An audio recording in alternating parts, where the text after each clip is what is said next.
Merhabalar, kanalıma hoş geldiniz. Yine harika bir clutch modeliyle geldim. Gerçekten yapımı çok kolay ve çok keyifli bir model. Dilerseniz farklı iplerle de çalışabilirsiniz. Ben bu clutch'ı kış çantası olarak düşündüğüm için bu şekilde bir tüylü ip seçerek ve yanında hafif pırıltı olsun diye pullu ip karıştırarak çalıştım. Tüylü ipimden yaklaşık 180-190 gram kadar kullandım. Yani bir yumaktan fazla, 2 yumaktan az kullanmış oldum.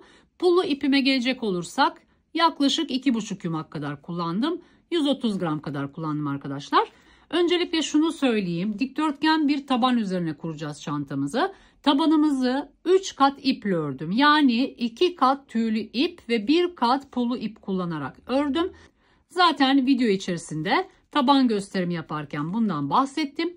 Bir de şundan bahsetmek istiyorum arkadaşlar. Şimdi kullandığım ip tüylü bir ip olduğu için nereye battığım çok net anlaşılmayacağı için ben bazı kısımlarını makrome iple gösterdim. Yani birazcık başlangıcını, tabanın yani bu modelin duruşunu size gösterdim. Ama devamında clutch'ın yapımını makrome iple gösterdim. Sadece sarma kısmını normal kullandığım ipimi kullanarak göstermiş oldum. Diğer aşamalarda zaten hep gövdede aynı şey yapacağımız için başında makrome iple gösterdim. Ama siz dilediğiniz iple uygulayabilirsiniz. Hiçbir sakıncası yok. Bu arada en çok aldığım sorulardan bir tanesi hangi tabana hangi bursu uygulayacağımız sorusudur. Yani kaç zincirle başlayacağız? Bursumuza göre nasıl belirleyeceğiz?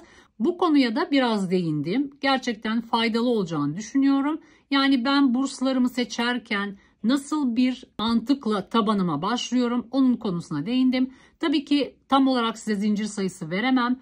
Yani bunun mantığını anlattım. Video içerisinde atlatmadan izlerseniz gerçekten faydalı olacağını düşünüyorum sizler için. Ölçülerini de paylaşmak istiyorum sizlerle arkadaşlar. Bakın şöyle yüksekliğimiz, tabana kadar olan yüksekliğimiz şöyle tabana kadar 19 santim olarak çalıştım. Şöyle dik vaziyetteyken bursumuzu sardıktan sonraki ölçümüz yaklaşık 18 santim. Şu en geniş kısım şöyle oturtarak vermek istiyorum. Bakın şöyle çantamızı oturttuğumuz zaman yaklaşık 30 santim gibi bir uzunluğa sahip. Gerçekten ideal boyutlarda bir model çalışmış oldum. Umarım sizler de beğenirsiniz. İsterseniz vakit kaybetmeden hemen yapım aşamasına geçelim. Arkalı önlü tabanla başlayacağız. 11 zincir çekerek başlayacağız. Bakın pullu ipim şu şekilde. Çok kalın bir ip değil arkadaşlar. Bunların kalınları da var. Ama bu koton ince pullu iplerden. Böyle biraz kırçınlı benim modelim. Gri tonlarda. Bir de mohair ipimi göstermek istiyorum. Bakın mohair ipim bu şekilde. O da çok aşırı kalın değil. O yüzden tabanda çift kat uyguladım bunu ben. Bakın şöyle 2 tane yumağı birleştiriyoruz. Şöyle alıyorum bir ucunu. Diğer ucunu da alıyorum bu şekilde çift kat yaptım. Bir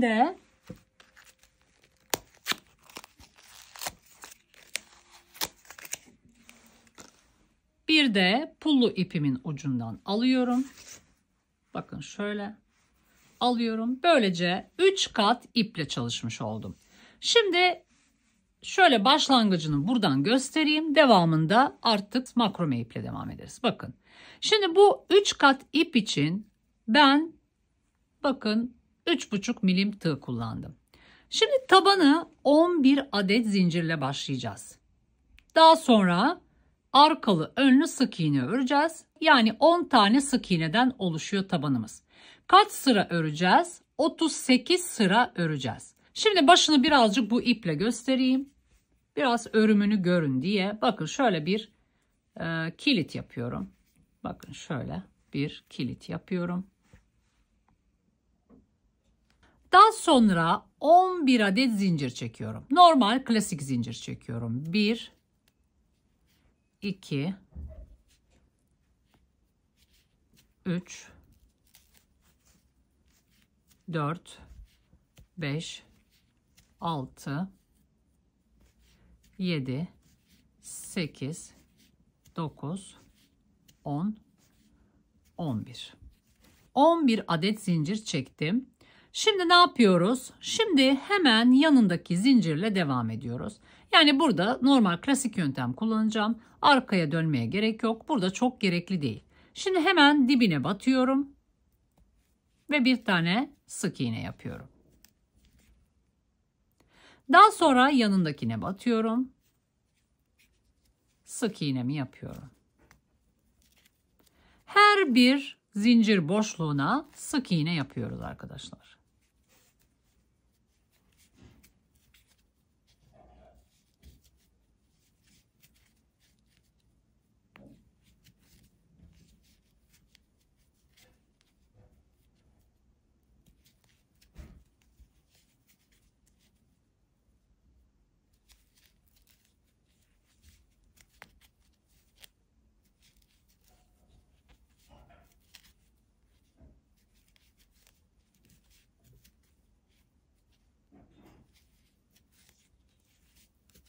Evet. Bakın bu şekilde 1, 2, 3, 4, 5, 6, 7, 8, 9, 10. En son döndüğümde şuraya batacağım. Bakın. 10 tane tepeniz olması lazım. En son döndüğümde buraya batacağım. Şimdi bir sıra daha öreyim. Bunun genişliğini de vermiş olayım size. Şimdi böyle bir zincirle yukarı çıkıyoruz ve hemen şu dibindekine batıyoruz. 1 2 3 4 5 6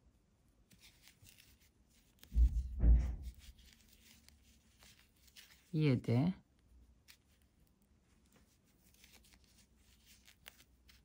8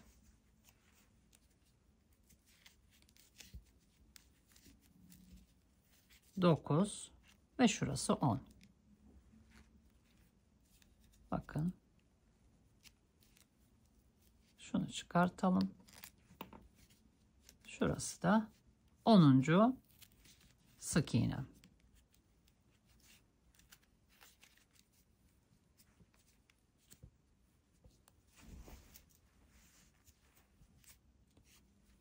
Daha sonra bir zincirle tekrar üste çıkıyoruz. Hemen bakın dibindekine batıyoruz. 1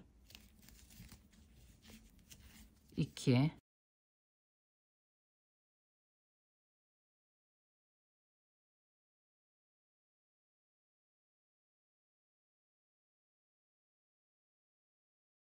9. Bakın buraya da batıyorum. 10. Son bir kez göstereyim. Bakın bir zincirle çıkıyoruz. Dönüyoruz. Hemen dibindekine, bakın hemen dibindekine batıyoruz. Sık iğnemizi yapıyoruz. 1 2 3 4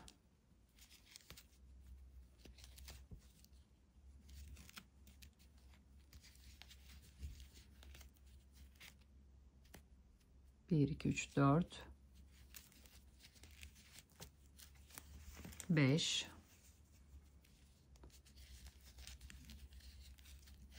6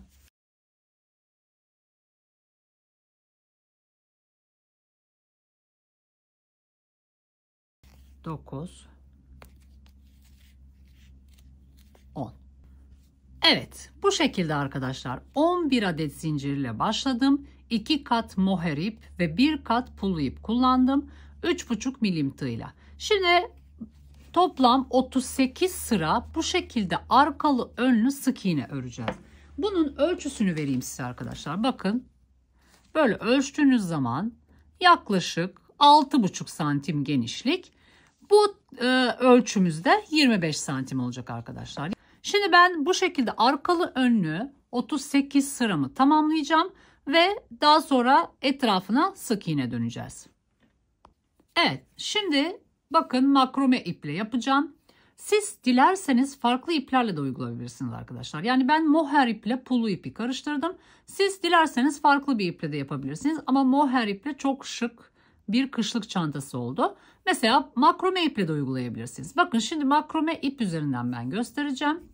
Şöyle bir kilit yapıyoruz. Ve 11 adet zincir çekiyoruz. 1, 2, 3, 4, 5, 6, 7, 8, 9, 10, 11. Şimdi bu son 11. zinciri bırakıyoruz. 10. zincire sık iğne yapıyoruz. 1, gelen zincire sık iğne yapıyoruz. 2, 3, her bir zincire sık iğnelerimizi yapıyoruz. Kaç oldu? 1, 2, 3, 4, 5, 6,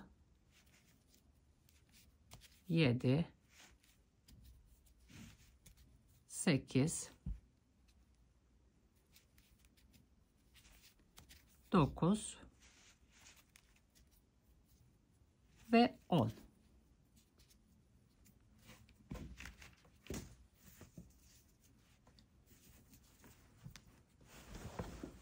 Şimdi ne yapıyoruz? Bakın 10 tane zincirim var. 10 tane tepe saymanız lazım. 1, 2, 3, 4, 5, 6, 7, 8, 9, 10. Şimdi bir tane zincir yapıyoruz ve ters çeviriyoruz. Bakın hemen, bakın buraya değil. Burası zaten zincirim. Hemen gelen boşluğa sık iğnemi yapıyorum. 1, 2,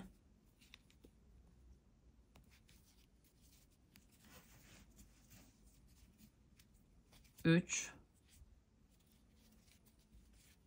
4, 5, 6, 7, 8, 9 ve 10.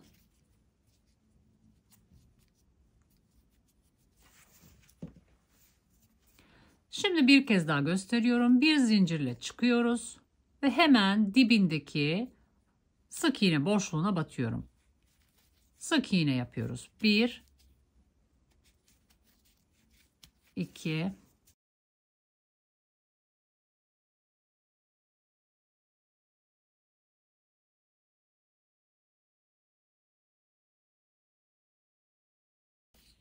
9. Bakın şurayı unutmuyorsunuz. Ve 10. Bir kez daha gösteriyorum. 3 sıra ördük. Ne yapıyorduk? Bir zincirle çıkıyoruz. Ters çeviriyoruz. Bakın burası değil. Burası zincirim. Hemen zincirin önündeki ilk boşluğa batıyorum ve sık iğne yapıyorum. 1,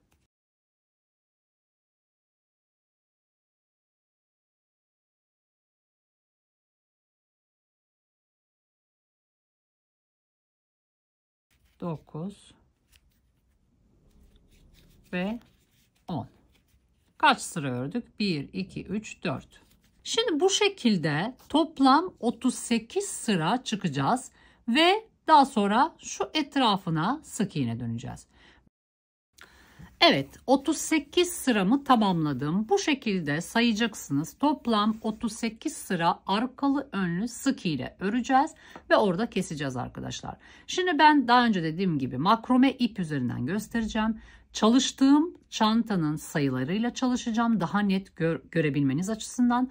Fakat ölçü vesaire ölçmeyeceğim bunları. Kafanız karışmasın diye ölçmeyeceğim ama ayrıca ölçüyü size vereceğim. Şimdi benim iplerimle çalışıyorsanız eğer, bu çantada kullandığım malzemeyle çalışıyorsanız eğer, bu şekilde 38 sıra sonra ölçüleriniz uzunluk 25 santim, genişlik 6 santim olması lazım arkadaşlar.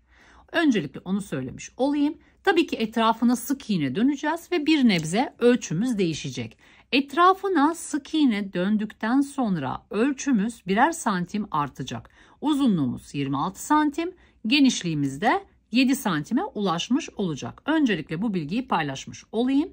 Şimdi çok daha önemli bir bilgi paylaşımı yapacağım. Bu burslar konusunda gerçekten çok soru alıyorum. Yani burs ölçüsüne göre kaç zincirle başlayacağız, ne kadarlık bir taban yapacağız vesaire gibi sorular çok geliyor bana. Kabul ediyorum, kolay bir iş değil, modele göre değişiyor, ipinize göre değişiyor. Ben şimdi şu kadar zincirle başlayın, şu kadar ölçüde çıkartın gibi bir şey söylemeyeceğim. Sadece bu işin mantığını ben nasıl yapıyorum? Yani bir bursu elime aldığımda kaç santimlik bir taban nasıl oluşturuyorum? Yani ilk o deneme işini nasıl yapıyorum? Onu anlatacağım size. Genelde yanılmıyorum. İlk yaptığım çalışmalarımda da istediğim ölçüyü yakalıyorum. Çünkü mantığını biliyorum. Şimdi şöyle anlatayım size arkadaşlar. Ben burada bu çanta için 22 santimlik bir burs kullanacağım. 22 santimlik bir burs ne demek? Şöyle hepimiz böyle ölçüyoruz. Bakın şöyle ölçüyoruz. 22 santimlik bir burs. Tamam, ben dedim ki size bu çantayı 22 santimlik bir bursa göre yapacağım. Fakat 22 santimlik bursların şu genişlik ölçüsü de değişebiliyor. O zaman işte işler karışır arkadaşlar. Yani o yüzden ben daha net bir bilgi sizinle paylaşmak istiyorum. Ben şu şekilde yapıyorum ölçümü. Şimdi ben bu bursum varmış evde. Bunu aldım. Şöyle ölçüyorum. Önce şu orta kısmını ölçüyorum. Bakın 19 santim geldi. İki kenarımız olduğuna göre 19 çarpı 2 38 santim benim uzun kenarlarımın ölçüsü. Daha sonra şu içten şu şekilde iç kısmının ölçüsünü alıyorum. 14 santim. 28 de oradan geldi. 38, 28 daha 66 santim geliyor. Bu 66 santim ne demek? 66 santim son en ölçümün ölçüsü arkadaşlar. Yani ben bursu sarmaya başlamadan önce 66 santim gibi bir ölçüyle bitirmem lazım. Yani artı bir eksi bir olabilir. Yani 66 değil 67 olur. Yine olur arkadaşlar. Yani ben bu civarda bitirmem lazım. Yani ben bu şekilde kendime referans alıyorum. Peki 66 santimi bitirdim. Kaç tabanla başlayacağım? Bunların hepsini şimdi yazılı bir şekilde size anlatmak istiyorum arkadaşlar. Şimdi şöyle benim burs ölçüme göre açıklama yapmış olayım. Şimdi ne demiştim? Burası 19 santim. 19 santim demiştim. 19 çarpı 2 38 santim uzunluk. Buraya ne demiştim? Burayı da böyle içten içe ölçtüm. 14 santim geldi. 14 çarpı 2 28 santim dedim. Genişlik. 38 artı 28 66 santim. Bu benim son çanta ağzı ölçüsü. Yani siz bu ölçülerde bitirmeye çalışacaksınız. Artık çok büyük gelirse eksilteceksiniz veya dar gelirse birazcık artış yaparak bu şekilde bitireceksiniz. Bir kere bunda enfikiriz. Yani bunu bu şekilde belirliyorum arkadaşlar. Peki şimdi tamam anladık. Bu ölçümüz bu olması lazım. 66 santim. Ben en ölçümü nasıl ayarlayacağım? Şimdi şöyle ayarlıyoruz. Şimdi ben bunda dikdörtgen bir taban çalışacağım.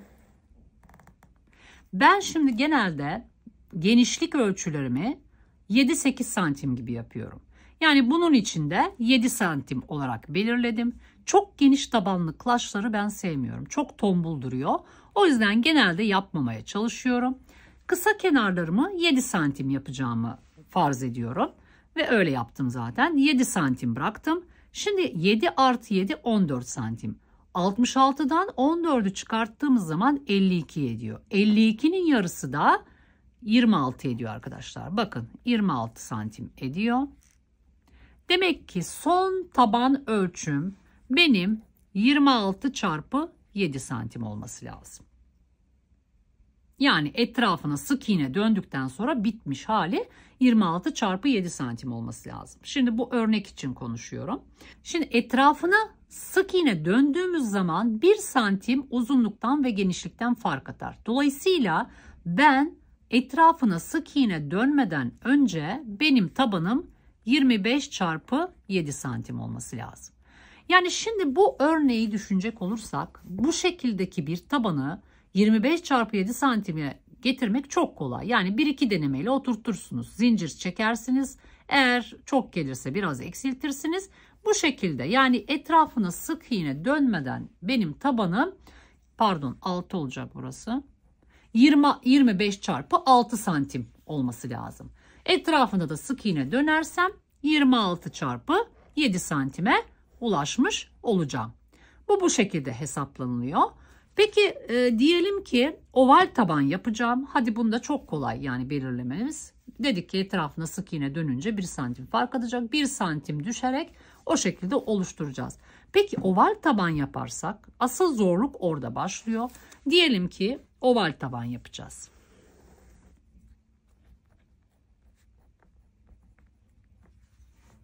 Şimdi diyelim ki oval taban yapacağız. Ben şu şekilde yapıyorum.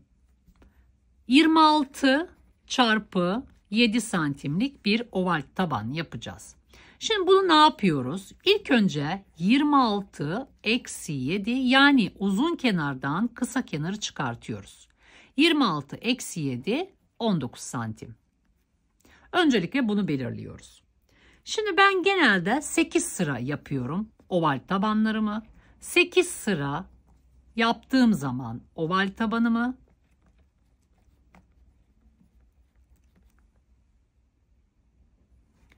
ilk sıram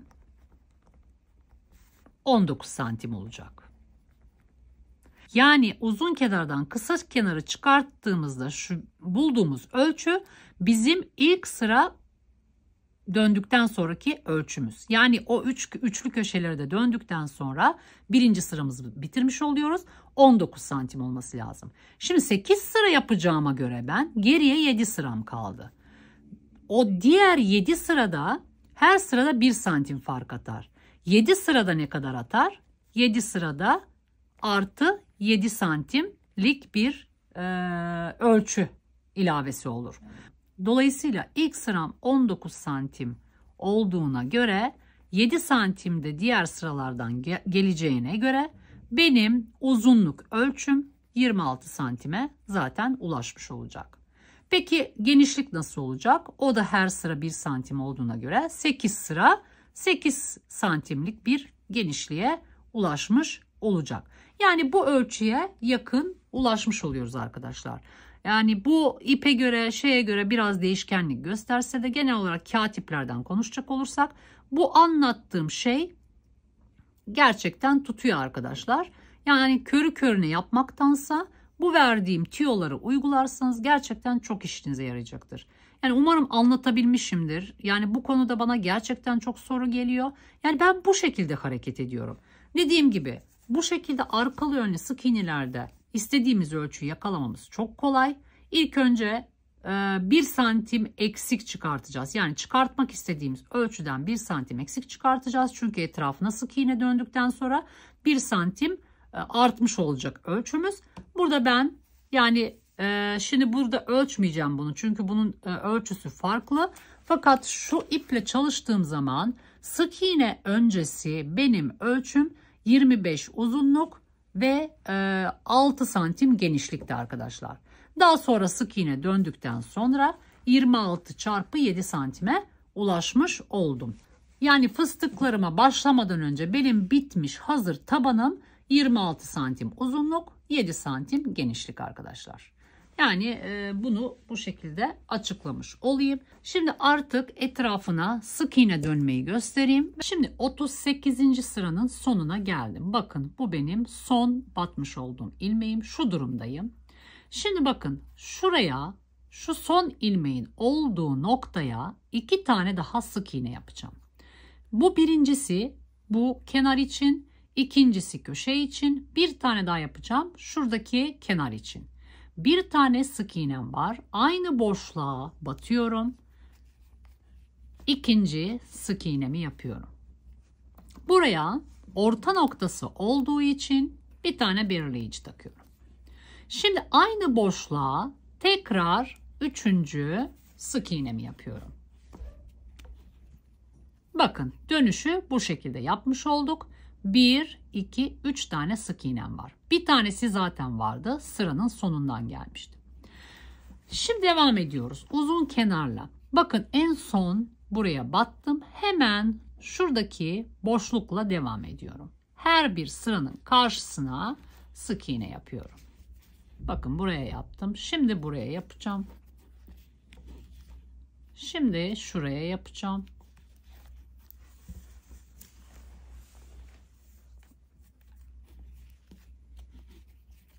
Bakın şimdi şuraya yapacağım. Gelen boşluğa yapıyorum. Şimdi buraya yapacağım.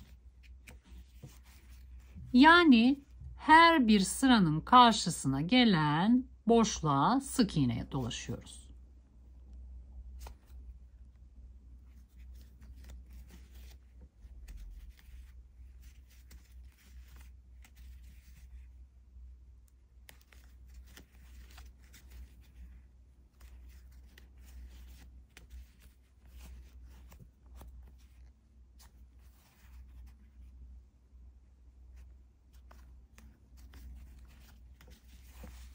Şimdi bu şekilde her bir sıraya karşılığı gelecek olan boşluğa sık iğnelerimi yapıyorum ve sıra sonuna kadar geliyoruz. Şimdi bakın sıra sonuna geldik. Burası kritik. Bakın burada bir tane batacağım yer var ve burada batacağım yer var. Burası bakın bir alt sıranın altı. Şimdi buraya batacağım. Buraya battım. Burası da bakın zincirle başladığımız nokta. Şimdi şu zincirle başladığımız noktalara batacağız. Yani sıranın üstü gibi düşünün. Oralara batacağız. Şimdi bakın sayalım. Son köşeyi yapmadan önce sayalım. Şimdi burası orta noktamdı. Bu kenara ait orta noktadan sonra 1, 2, 3, 4, 5, 6, 7, 8, 9, 10, 11, 12, 13, 14, 15, 16, 17, 18, 19, 20, 21, 22, 23, 24, 25, 26, 27, 28, 29, 30, 31, 32, 33, 34, 35, 36, 37. 37 oldu. Şimdi şuraya batıyorum arkadaşlar. Bakın. En son 37 burası oldu. Şimdi şu nokta 3 defa batacağım oraya. 1. Bakın bu kenar 38'e tamamlanmış oldu. Şimdi bir tane köşe için batacağım. 2. Buraya da takalım köşeye. Bir tane de şu kenar için batacağım aynı noktaya. 3. Yani köşede tam şu zincirin altına 3 tane dönüş için sık iğne yaptım. Şimdi bakın şununla devam ediyorum. Buraya batacağım. Buraya batacağım. Buraya batacağım. Buraya batacağım.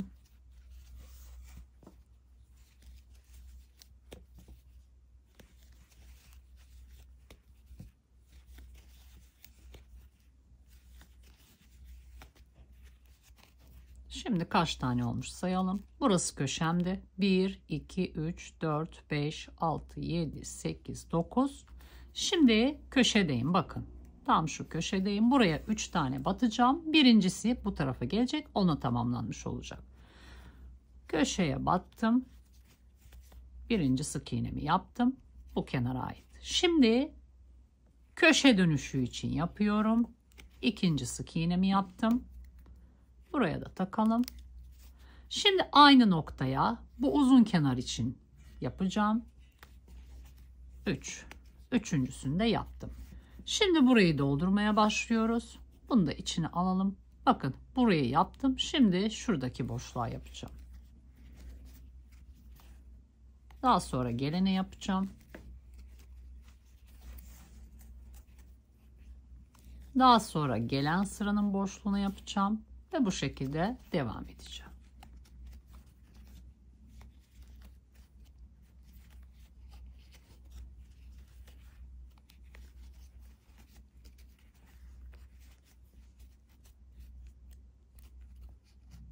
Şimdi ben bu uzun kenarı da her bir sıraya karşılığı gelecek noktalara batacağım ve tam şu sıranın sonuna kadar geleceğim.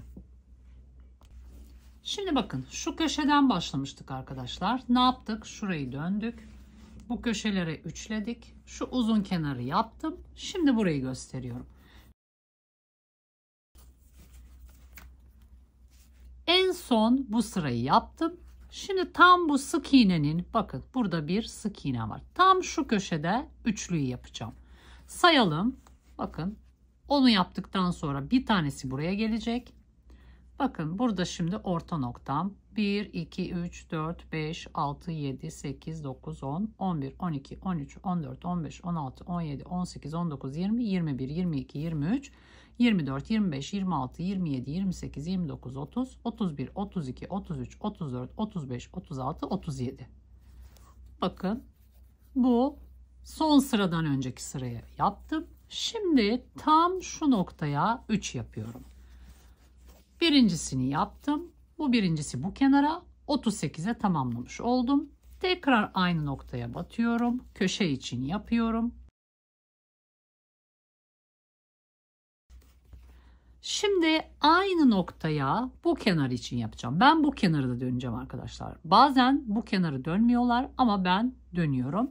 Şimdi üçüncüsünü de yaptım ve bu kenara başladım. Şimdi birincisini yaptım. 1, 2,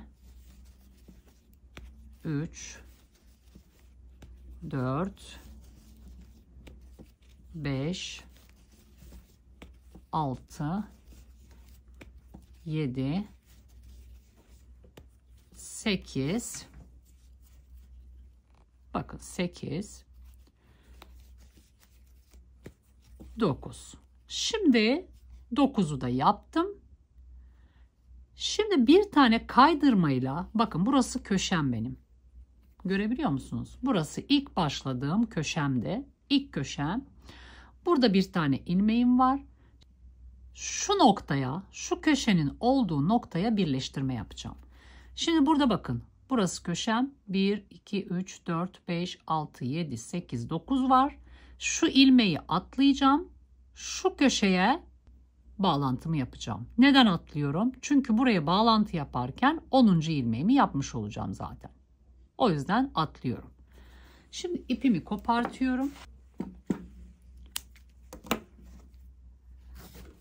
9 tane ilmeğim var. Şu orta noktayı çıkartıyorum. Çıkarttığım yerden bu şekilde yapalım. Orta noktaya battım. Şuradan ipimi çekiyorum. Bakın bunun üzerine geçti zaten. Daha sonra şuradan şöyle birleştirmemi yapıyorum. Bakın bu şekilde birleştirmiş olduk. Tekrar şu orta noktaya koyacağım şurayı. Bunu bu şekilde her zamanki klasik yöntemle bitirdim. Şimdi birkaç kere şöyle gezdireceğim.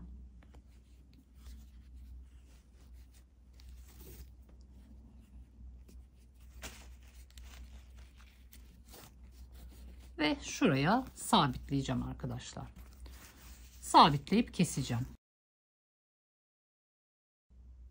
Şimdi bakın, kısa kenarı sayalım. Buralar orta noktalarım. 1, 2, 3, 4, 5, 6, 7, 8, 9, 10. 10 tane sık iğnem var. Şimdi şu belirleyiciler arasında sayalım. Bunları saymıyoruz. 1, 2, 3, 4, 5, 6, 7, 8, 9, 10.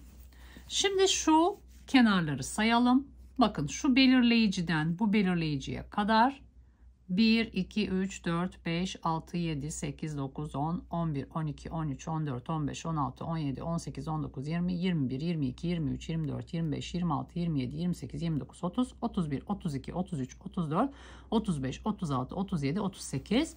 Burayı da saydığınız zaman 1, 2, 3, 4, 5, 6, 7, 8, 9, 10, 11, 12, 13, 14, 15, 16, 17, 18, 19, 20, 21, 22, 23, 24, 25, 26, 27, 28, 29, 30, 31, 32, 33, 34, 35, 36, 37, 38.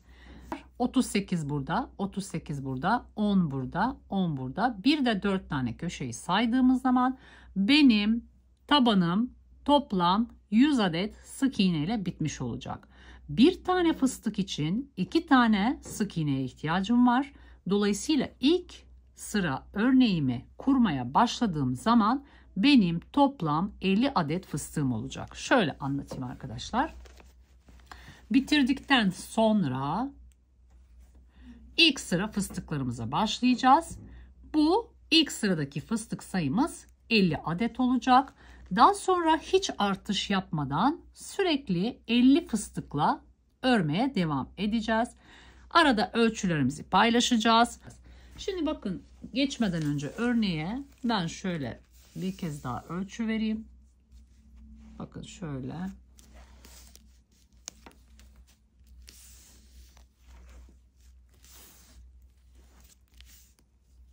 Bakın yaklaşık 66,5 santim, 67'ye yakın bitirmişim. Yani bu şekildeki 100 sık iğneli bir taban ile, ama dediğim gibi bu iple ben çok net bir şekilde ölçülerimi tamamlamış oldum. Yani bu aynı sayılarla çalıştığım zaman bakın benim tabanım ne oldu? Yani ben makrome iple çalışsaydım bu bursa sığdıramazdım arkadaşlar. Bakın ne olmuş? 23 santim olmuş, 26 santim olacaktı. Burası da ne olmuş? Yaklaşık 6 santim olmuş. Şimdi ben mesela burada bu iple çalışsaydım ne yapacaktım? Burada 11 ilmekle başlamayacaktım da 6 santim oldu. 1 santim uzatmam gerekecekse 2 tane sık iğne daha fazla başlardım. Yani 13 tane sık iğne ile başlarsam aşağı yukarı 1 santim daha uzamış olacaktı benim genişliğim. Burası da yaklaşık kaç sıra çıkmıştım ben? 38 sıra çıkmıştım. 2 sıra 1 santim olduğuna göre ben burada 23 santimde kaldığıma göre, bakın 23 santimde kaldığıma göre 3 santim daha ihtiyacım var 26'ya ulaşmak için. Ne yapacaktım? 6 sıra daha uzatacaktım. Taban ölçümü büyütmüş olacaktım. Muhtemelen şu fıstıklarımızın ölçüsü de biraz daha küçük veya ebatı biraz daha cılız veya küçük çıkacağı için aynı ölçüde yakalayacaktım. Ama tabanımı bu şekilde çalışırdım arkadaşlar. Makrome iple çalışmamın sebebi aynı sayılarla çalışarak nereye ne şekilde battığımı ve kaç sık iğneyle bitirdiğimi size göstermek için yaptım arkadaşlar. Şimdi bunu ben arkaya gizleyeceğim ve birazdan artık fıstıklarımızı yapmaya başlayacağız. Bakın burası benim ön yüzüm. Şu arka yüzü çeviriyoruz ve şuradan 1, 2, 3, 4, 5 tane sık iğne bırakıyoruz ve tığımızı şuraya sokuyoruz. Daha sonra şöyle ipimizden ilmek alıyoruz ve 2 tane zincir çekiyoruz. 1, 2. Daha sonra aynı noktaya şu şekilde tığımıza ipimizi doluyoruz ve aynı noktaya batıp ilmek alıyoruz. Bakın tığımda 3 tane var. Şimdi önce ikisini çekiyoruz ve bu ikisini bekletiyoruz. Tekrar ipimizi doluyoruz ve aynı noktaya tığımızı sokuyoruz. Bakın 4 tane var. Şu ikisini alacağım. 3 tane oldu.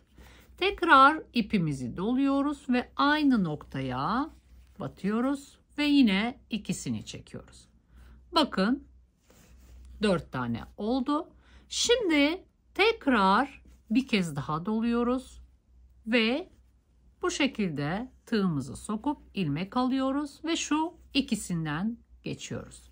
Bakın arkadaşlar, şimdi bu başlangıçta benim 1, 2, 3, 4, 5 tane ilmeğim var tığımda. Hepsini şu şekilde çekiyoruz.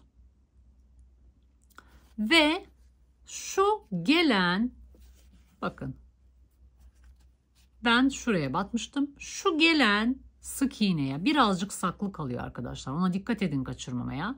Gelen sık iğneye şu şekilde, bakın şu şekildeyim. Tığımı sokuyorum, ilmek alıyorum ve bir sık iğne ile bağlıyorum. Bakın böyle fıstığımızı oluşturmuş oluyoruz. Şimdi tekrar gelen, bakın hiçbir sık iğne atlamıyoruz. Bir tane örnek, bir tane sık iğne ile bağlıyoruz. Bir tane örnek, bir tane sık iğne ile bağlıyoruz. Bakın şu durumdayım. Şöyle ipimi doluyorum ve gelen sık iğneye tığımı sokuyorum. Şöyle biraz uzatıyorum ve 2 tanesinden geçiriyorum. Tığımda 2 tane var. Tekrar ipimi doluyorum. Aynı noktaya tığımı sokup çekiyorum. Yine ikisini bu şekilde bir çekiyorum. Tığımda 3 tane var. Tekrar tığıma ipimi doluyorum. 3. kez batıyorum ve ikisini çekiyorum. 1, 2, 3, 4 tane oldu. Bu arada bakın 3 defa dolayıp çektim. 4 defa yapacağız bunu. Yani bu örnekte de 4 defa yaptım. Yani 5 defa yaptığım modeller de var arkadaşlar. Ama bunda 4 defa yeterli oldu. Çünkü örnek çok sıkışık oldu. Belli etmedi kendini. O yüzden 4 defa da çekiyorum. Şimdi bakın 3 oldu. Bu diğer sık iğneden gelen ilmeğim. Yani burada 3 defa çekmiş oldum. Tığımda 4 tane var. Son kez ipimi doluyorum. Aynı noktaya batıyorum. İlmek alıyorum. Şöyle ikisinden geçiriyorum. Bakın 1, 2, 3, 4, 5 tane var. Hep beraber bu şekilde çekiyorum. Ve böyle kalıyorum. Şimdi bakın hemen gelen ilmeğe tığımı sokuyorum. İlmek alıyorum. Ve bir sık iğne ile bağlıyorum. Bakın bu şekilde oluşuyor. Şimdi sık iğne ile bağladık. Bu durumdayım. Tığıma ipimi doluyorum. Gelen sık iğneye tığımı sokup ilmek alıyorum. Bakın 3 tane var. Önce ikisinden çekip ikisini bekletiyorum. Tekrar ipimi doluyorum. Aynı noktaya tığımı sokup ilmek alıyorum. Bakın 4 tane var. Önce ikisini çekiyorum ve bu üçünü bekletiyorum. 2 defa oldu şimdi çektiğim. 2 tane daha kaldı. Bakın tekrar doluyorum. Aynı noktaya sokuyorum. İlmek alıyorum. Sadece ikisinden geçirip bu şekilde bekletiyorum. 4 oldu. Tekrar ipimi doluyorum. Aynı noktaya sokup ilmek alıyorum. İkisinden geçiriyorum. 5 tane oldu. 5'i gördüğünüz an hepsini beraber şu şekilde çekeceksiniz. Yani tığınızda 5 ilmek göreceksiniz ama aslında ben 4 defa tığımı sokup çıkartıyorum buradan. 4 dolamalı diyelim yani. Bunu 5 de yapıyoruz. Genelde 5 yapılıyor ama bu örnekte 4 yapıyorum. Gayet de güzel oluyor arkadaşlar. Şimdi böyle yaptıktan sonra bakın nereye batacağım. En son buraya battım. Orta noktadan bir önceki noktaya batıyorum. Şu şekilde ve bir sık iğne ile bağlıyorum. Artık bunlara ihtiyacım yok. Evet. Bu şekilde yapıyoruz. Şimdi devam ediyoruz. İpime tığımı doluyorum ve bir sonraki sık iğneden geçiriyorum. Önce ikisinden geçiyorum ve bu ikisini bekletiyorum. Tekrar ipimi doluyorum.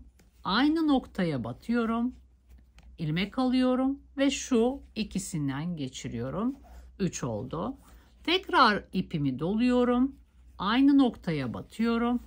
Bakın bu şekilde 4 oldu. Bir tane daha kaldı. Tekrar ipimi doladım. Aynı noktaya tığımı geçirip ilmek aldım. Bakın 5 oldu. 1, 2, 3, 4, 5. Artık hepsini beraber çekiyorum. Bu şekilde. Ve şuraya dikkat ederek, saklı kalmamasına dikkat ederek bir sonraki sık iğneye bu şekilde tığımı sokup bir sık iğne ile bağlıyorum. Ve devam ediyoruz. Son bir kez gösteriyorum. Gelen sık iğneye tığımı sokuyorum. Önce ikisini çekiyorum. Daha sonra tekrar sokuyorum. Tekrar ikisini çekiyorum. 3 oldu. Tekrar sokuyorum. İkisini çekiyorum. 4 oldu. Tekrar sokuyorum. İkisini çekiyorum. 5 oldu. Artık hazırım. Hepsinden şöyle tığımı geçirip birleştiriyorum ve bir sonraki sık iğne ile bağlıyorum. Bakın şu şekilde sık iğne ile bağlıyorum.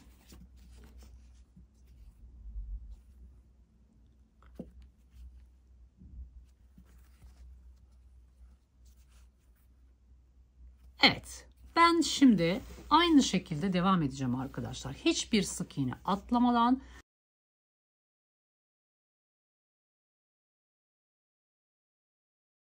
Bunları çıkartıyorum artık. Bunlara gerek yok arkadaşlar. Şimdi ben aynı şekilde bütün etrafını döneceğim ve şu birleştirme noktasını sizlere göstereceğim.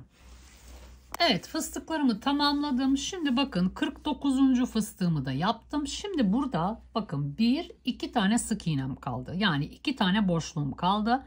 Birincisine fıstığımı yapacağım. Buraya hiç batmadan direkt şuraya bağlantımı yapacağım. Şimdi onu göstereceğim arkadaşlar. Bakın en son bu şekilde kaldım. Sık iğne ile bağlamıştım. Şimdi 50. fıstığımı yapıyorum. 1 2 3 ve 4 defa da çıktım. 5 tane var tığımda. Şu şekilde hepsini çekiyoruz. Bakın normalde burada yaparken bir sonraki sık iğneye bu şekilde kaydırmayla bağlıyorum. Ama ben şimdi onu yapmayacağım arkadaşlar. Ben şimdi bakın şuraya batacağım. Sakın şurası aldatmasın sizi. Bakın 1 2 1 2 ikişer tane sık iğne var. Bakın şuraya batacağım. Burası benim ilk tepem çünkü. Buraya şu şekilde bir bağlantı yapacağım. Ve bitireceğim. Şimdi bir tane sık iğne çekiyorum. Çeviriyorum.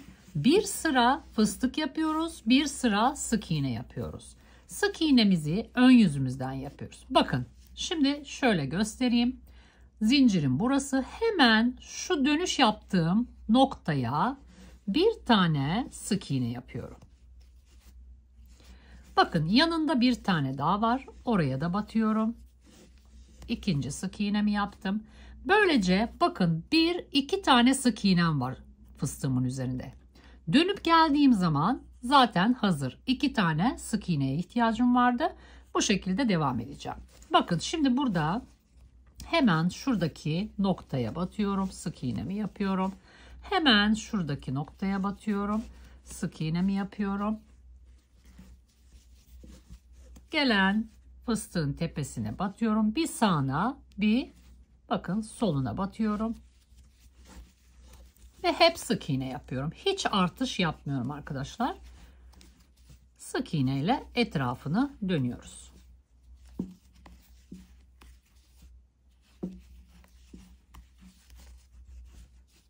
Bakın.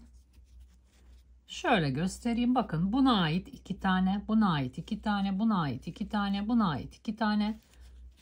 O şekilde devam ediyor. Buna ait 2 tane. Bakın 1, 2. O şekilde devam ediyoruz. Evet. Ne yapmış olduk? Toplam 50 tane fıstıkla birinci sıramızı tamamlamış olduk. Hiç değişmeyecek bu sayı. Yani şu çantamızın,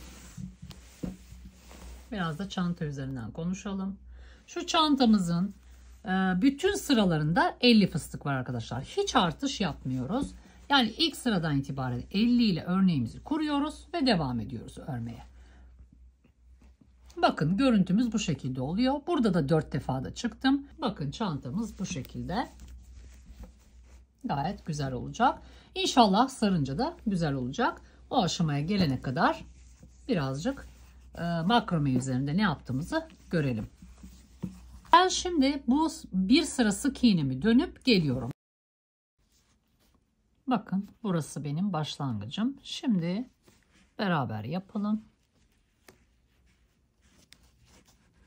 Sıranın sonuna doğru geliyorum.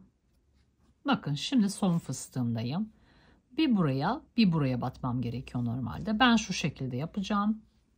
Fıstığın sağ tarafındaki sık iğnenin tepesine bir tane sık iğne yaptım. Şimdi buraya yapmayacağım. Buraya yapmadan direkt şu başladığım noktaya, bakın bu fıstığın üzerindeki ilk tepe noktasına batacağım. İlmek alacağım ve şöyle kaydıracağım. Burada kaydırmadan dolayı bir ilmek geldiği için burada son fıstığın sol tarafına batmıyoruz. Evet, şimdi devam ediyoruz. Yine fıstıkla devam edeceğiz. Nasıl çıkıyoruz? 2 zincirle çıkıyoruz. 1, 2. Bu şekilde çıktık. Şu şekilde çeviriyoruz. Fıstıklarımızı her zaman ters taraftan yapıyoruz. Bakın 1-2 tane zincir çektim. Hemen ilk gelen tepeye, dibindeki sık iğnenin tepesine batıyoruz. Şimdi fıstığımı yapıyorum. Bakın battım. Artık fıstık yapmayı öğrendiniz.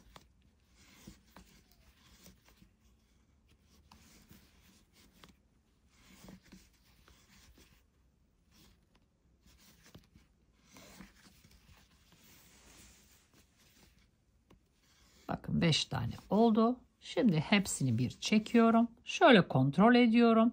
Fıstığımın üzerine geliyor. Şimdi gelen sık iğnenin tepesine sık iğne ile bağlıyorum. Ve şöyle çeviriyorum. Bakıyorum. Evet. Şimdi bir tane daha yapalım.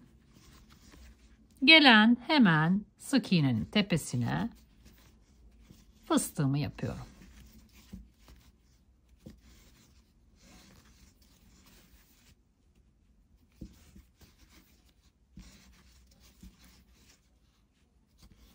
Bir, iki, üç, dört, 5.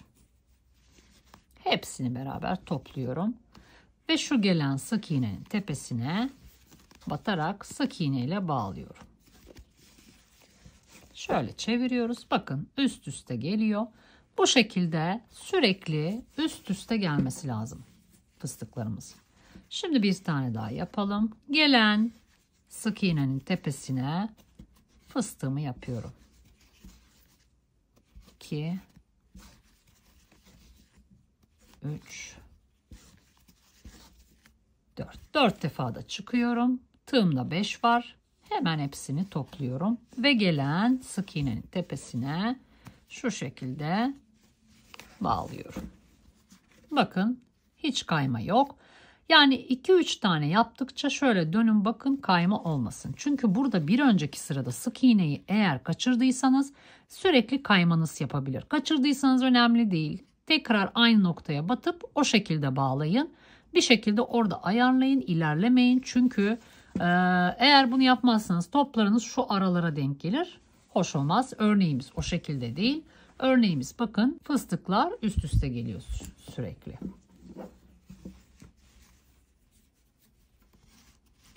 Devam ediyoruz. Biraz daha göstereyim.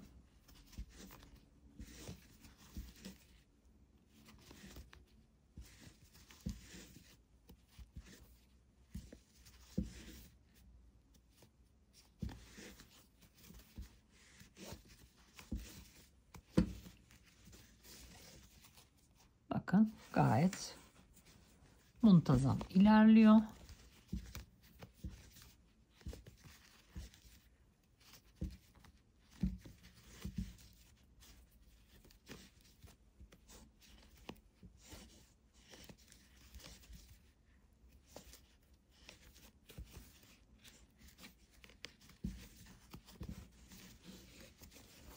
Evet. Artık devam etmeyeceğim. Çünkü her bağlantı noktasında aynı şeyi yapacağım. Yani ilk bağlantı noktasında ne yaptıysam ek yerinde yine aynı şeyi tekrarlayacağım. İsterseniz o kısma tekrar videoyu geri alırsınız ve tekrar bakarsınız. Ama ben şöyle izah edeyim. Bakın. Şöyle izah edeyim. Fıstıklarınızı tamamladıktan sonra buraya yaptıktan sonra şuraya batacaksınız. Bakın şu benim ilk tepem. Buraya batıp Hemen bir kaydırma yapacaksınız. Bir tane zincirle yukarı çıkacaksınız. Ters çevireceksiniz ve sık iğnelerinizi ön yüzünden yapmaya devam edeceksiniz. Yani sık iğneler ön yüzden, örnek tersten. Sık iğneler ön yüzünden, örnek tersten. Bir sıra örnek, bir sıra sık iğne şeklinde örneğimiz kurulmaya başlayacak. Ve belli bir yüksekliğe kadar çıkacağız bu şekilde. Artık devam etmeyeceğim ben. Şu aşamaya kadar getireceğim. Bakın ben şimdi çantamı bu aşamaya getirdim. Size bir ölçü vereyim. Kaç sıra yapmışım? 1, 2, 3, 4, 5, 6, 7, 8, 9, 10, 11, 12, 13 sıra fıstık çıkmışım. Ölçümü de paylaşayım sizinle. Bakın tabana kadar yaklaşık 17, 17,5 santim. 18 diyelim hadi. 18'e yakın çıkmışım. Ve burada kesmişim. Evet, 13 sıra fıstık çıkıyoruz. Daha sonra bursumuzu sarmaya başlıyoruz. Burs sarma aşamasına geçiyoruz arkadaşlar. Bakın ben 1, 2, 3, 4, 5, 6, 7 ve 8 noktadan bu şekilde iplerle sabitledim. İlk önce şöyle yapıyoruz arkadaşlar. Bu taban bize bakacak şekilde bu kenarı ve bu kenarı güzelce ortalatıyoruz. Daha sonra şu iki kenarı yani ikiye ayırmış oluyoruz aslında. Yani burayı ortaladıktan sonra bu parçayı ve bu parçayı ikiye ayırmış oluyoruz. O iki parçanın eşit olmasına dikkat ediyoruz. Daha sonra şu orta noktalarını tespit ediyoruz ve oraya bağlıyoruz. Daha sonra kayma yapmaması için, yani genelde ben bunu yapmıyorum ama sizler için bunu bu şekilde göstermek istedim. Çok daha kolay olacak. Yani şu orta noktayı güzelce böyle ayarladıktan sonra, çünkü bazen bu tarafa daha çok kaydırabiliyorsunuz sararken. Yani şöyle köşelerden de sabitlemenizi öneriyorum. İlk defa özellikle yapacak olanlara kesinlikle tavsiye ediyorum. Yani burada önemli olan şey bursumuzun tabanımıza tamamen aynı yönde olmasıdır. Yani birazcık bursumuz şu şekilde kayarsa sola veya sağa kapanırken çirkin olur. Yani hoş olmaz çantanız. O yüzden bunlara dikkat etmeniz gerekiyor bursu sarmadan önce. Sararken de devamlı kontrollerinizi yapın. Hatta şu noktalara bakın, bursun şu noktalarına bir kalemle işaret koyarsanız o da size yardımcı olacaktır. Tam ortada olması açısından iple bağlamadan önce belirleyicilerle yerlerini tespit edin. Daha sonra böyle iplerle bağlayın. Şimdi sarma işine geçiyoruz. Bakın çift kat moher ipi kullanacağım ben. Tek kat çok cılız geldi bana. O yüzden çift kat moher ipimle saracağım. Böyle iğnemden geçiriyorum çift katımı ve şimdi başlıyoruz. Şimdi şu köşeden başlayacağım. İlk önce şöyle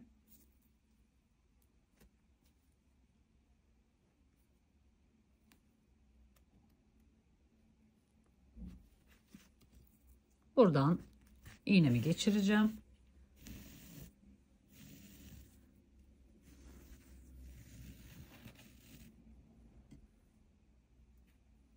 Yani aşağı yukarı bir 2 metre kadar falan geçirmiş oldum.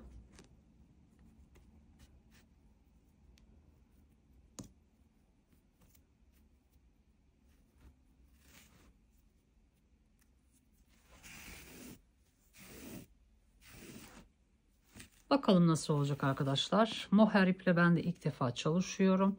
Sararken bir sıkıntı olacak mı, olmayacak mı? Olursa size düşüncelerimi paylaşacağım. Duruşu nasıl olacak onu da merak ediyorum. Şöyle birkaç noktadan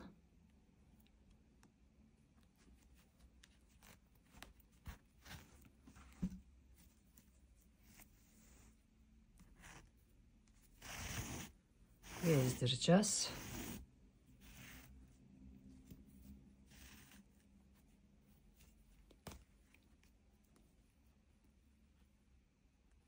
Şimdi şuradan gireceğim.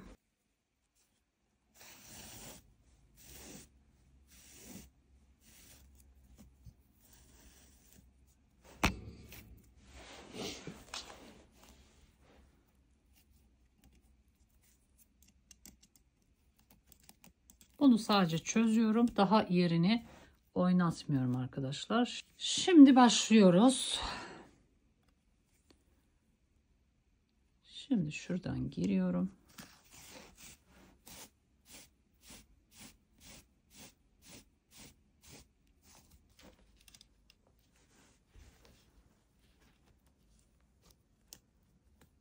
Şimdi bakın şöyle geçiriyorum. Artık bu ipimi çıkarttım. Çıkarttığım noktaya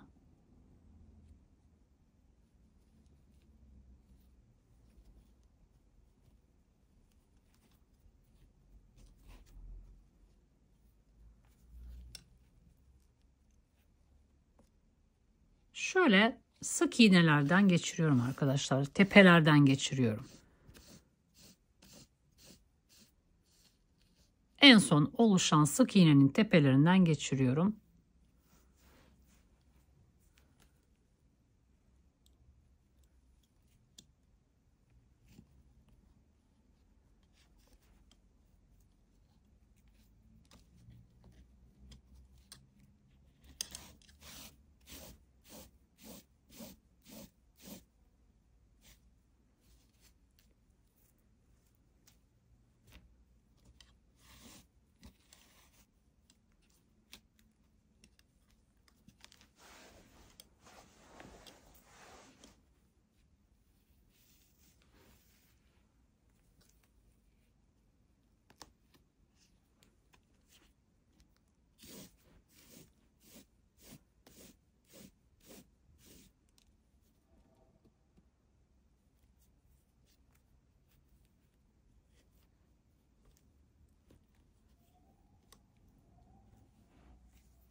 Şöyle parmağımızla sıkıyoruz.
Yani bir veya iki defa geçin bir delikten.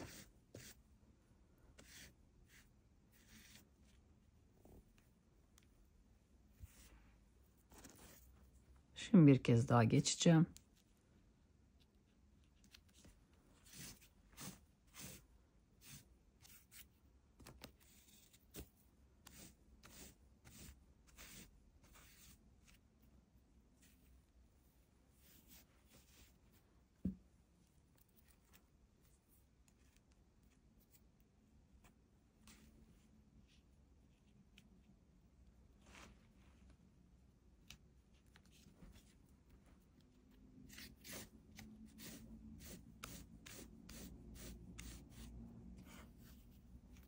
Şöyle sıkın birazcık.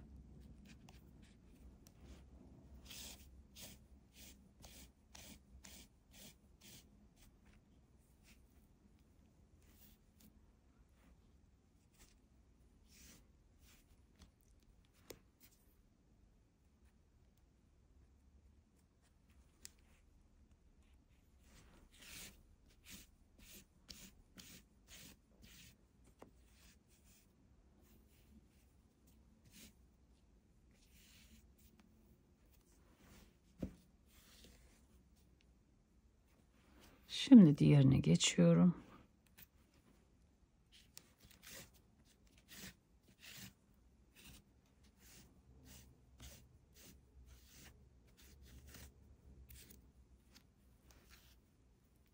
Şöyle elinizle birazcık ittirin.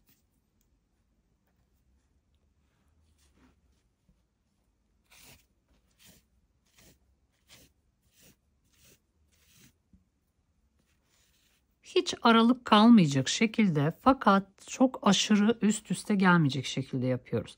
Yani siz oradaki pozisyonuna göre karar verin. 1 veya 2.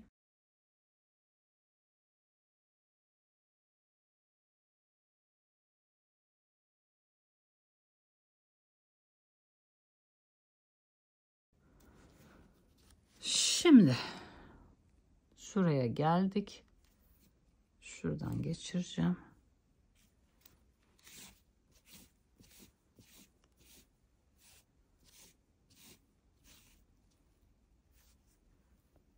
Tüylü ip olduğu için ve bursumuz da gri olduğu için yani aralık kaldığı belli olmuyor. Aslında bir avantajlı durum.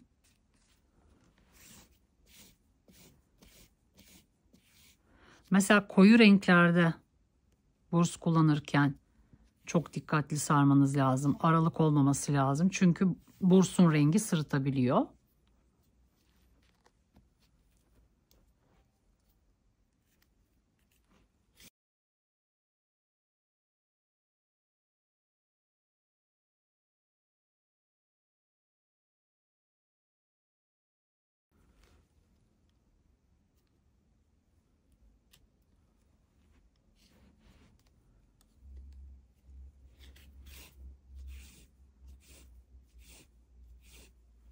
Dilerseniz tığ yardımıyla da yapabilirsiniz zor gelirse veya o şekilde alışkınsanız. Ama ben tığ ile yapılan sarmaları çok sevmiyorum. Yani alışkın değilim. Ve o bursun altındaki görüntü çok hoşuma gitmediği için ben genelde iğne yardımıyla yapıyorum. Güzel oluyor bence. Yani değişik bir havası oluyor. Böyle kışlık çanta gibi her yeri bütün şeklinde. Tüylü ipten olunca hoş oluyor sanki. Ben sevdim.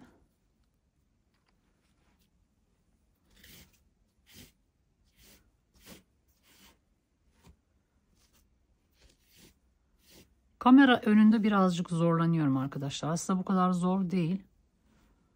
Kameraya çarpıyor elim vesaire.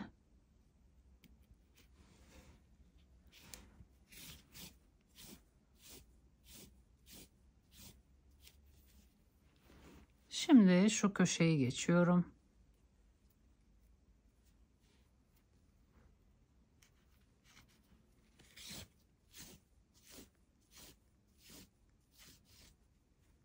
Şöyle elimizle biraz ittiriyoruz.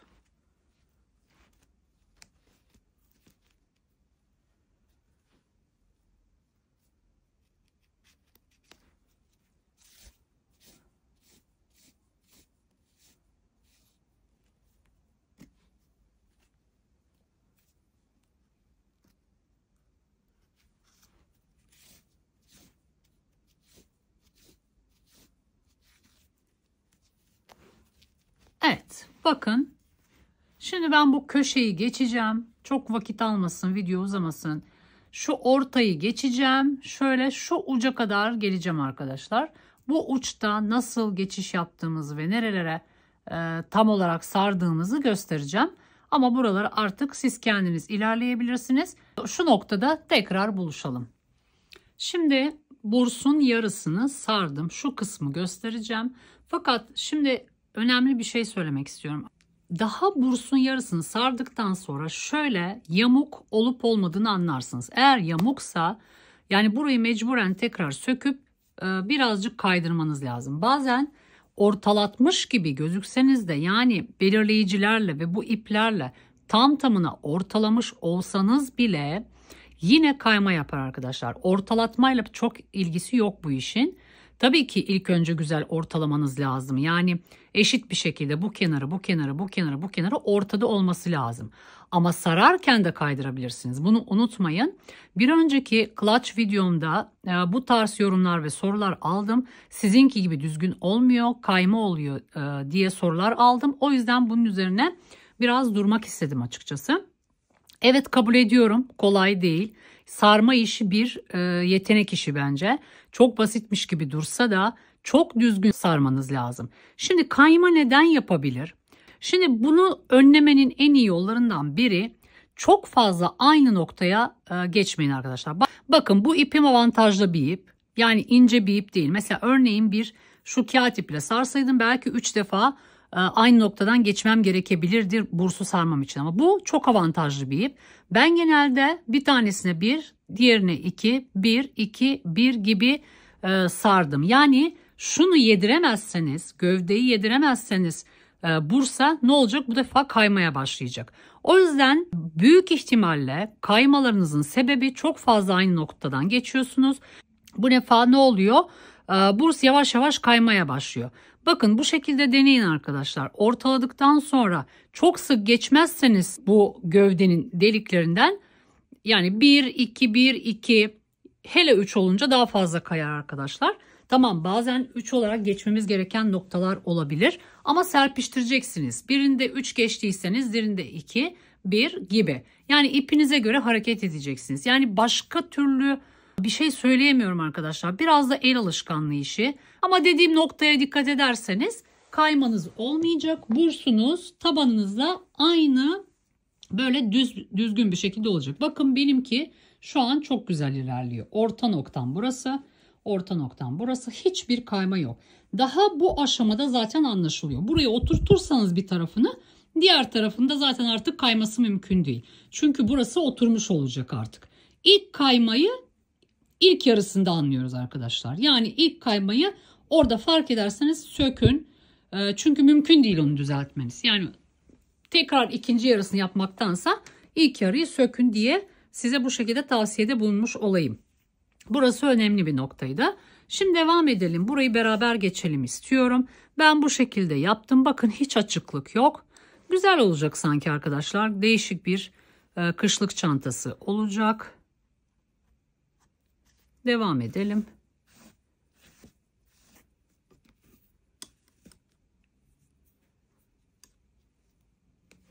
Bir de ben kamera önünde biraz daha zorlanıyorum arkadaşlar. İtiraf edeyim.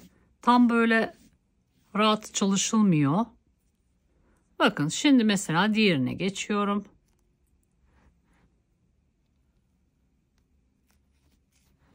Genelde 1, 2, 1 gibi yaptım arkadaşlar. O şekilde daha düzgün oluyor. Şimdi mesela diğerine geçeceğim.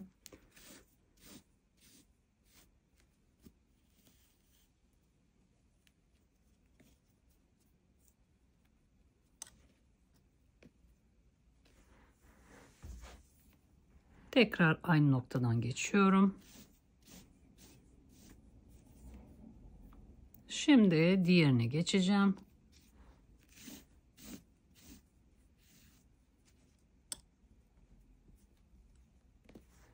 Şimdi aynı noktadan geçiyorum.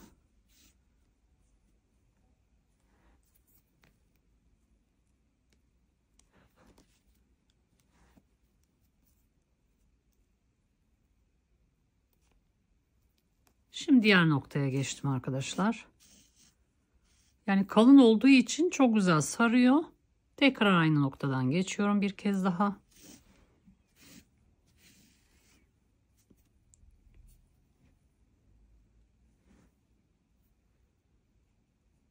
Tekrar geçmeme gerek yok aslında. Bir kalınlık yapabilir burada. Geçmeyeceğim arkadaşlar. Risk almayacağım. Şimdi bakın orta noktaya geldim. Şimdi şurayı şöyle çözeceğim. Fakat tam çıkarmayacağım.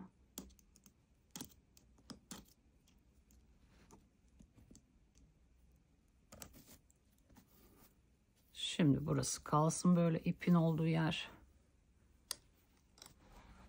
Şimdi bakın orta noktam burası. Ben şimdi şuradaki deliği boş bırakacağım. Ve orta noktadan geçeceğim. Şu ipin olduğu yerden geçeceğim. Şu ipimi çıkartıyorum. Genelde bir ilmek bırakırsanız kapanma sıkıntınız olmaz. Aynı noktadan geçiyorum tekrar.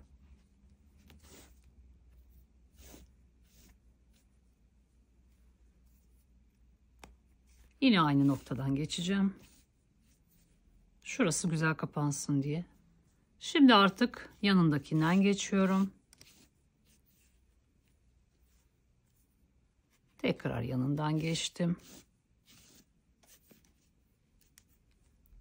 Şimdi diğer noktadan geçiyorum.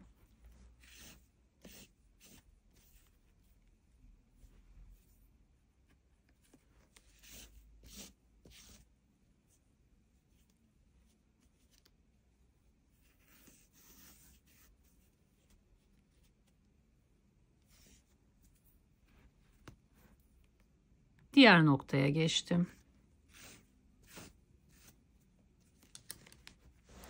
Şimdi bakalım. Şöyle olursa. Bakın muntazam ilerliyor. Yani hiçbir sıkıntı gözükmüyor.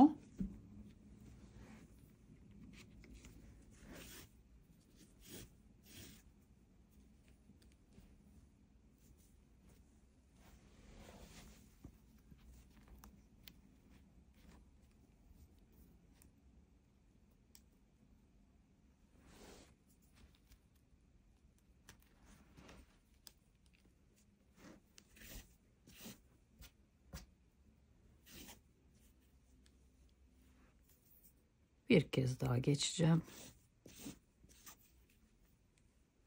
Şimdi diğer noktaya. Yani 3 kez geçmenize gerek yok. Benim ipimle çalışıyorsanız, aynı malzemelerle çalışıyorsanız üçüncüye ben hiç ihtiyaç duymuyorum arkadaşlar. Sadece dönüşlerde biraz daha dikkatli geçin.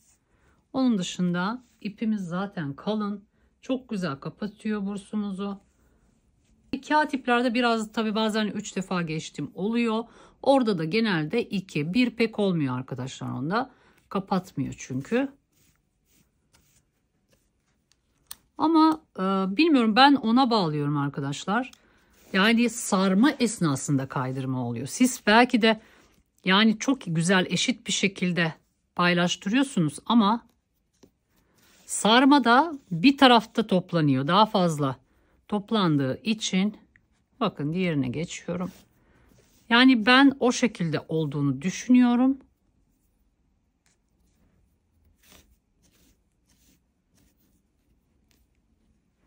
Şimdi diğerine geçiyorum.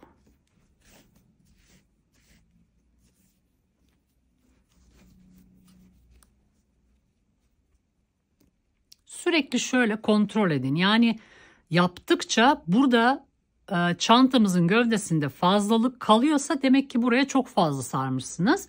O yüzden ne yapacaksınız? Bu defa yedirmeye çalışacaksınız gövdeyi. Yani daha az batacaksınız ki yani biraz bu tarafa doğru kaymaya başlasın. Yani yedirilsin yani gövde. Nasıl açıklayayım bilemedim. Yani öyle açıklayayım. İnşallah anlamışsınızdır ne demek istediğimi.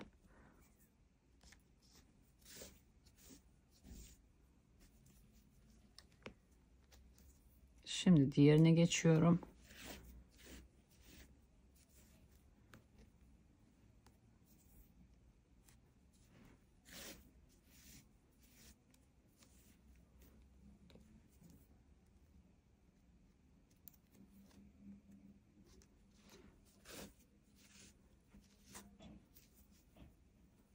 Mesela bakın sürekli şimdi bu noktada yaptıktan sonra hep aynı noktadan geçersiniz. Ne oluyor? Burada yığılma oluyor fakat burasını yedirmemiş oluyorsunuz. Dolayısıyla burada başlıyor artık fazlalık oluşmaya.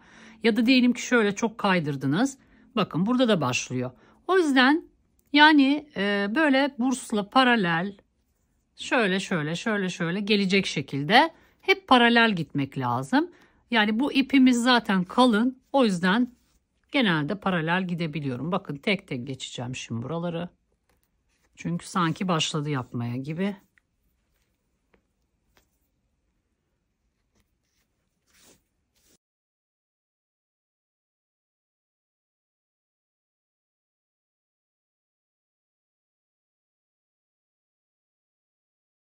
Çünkü bazen bir de yetmeyebilir arkadaşlar. Aralara 2 defa geçerek de yapabilirsiniz.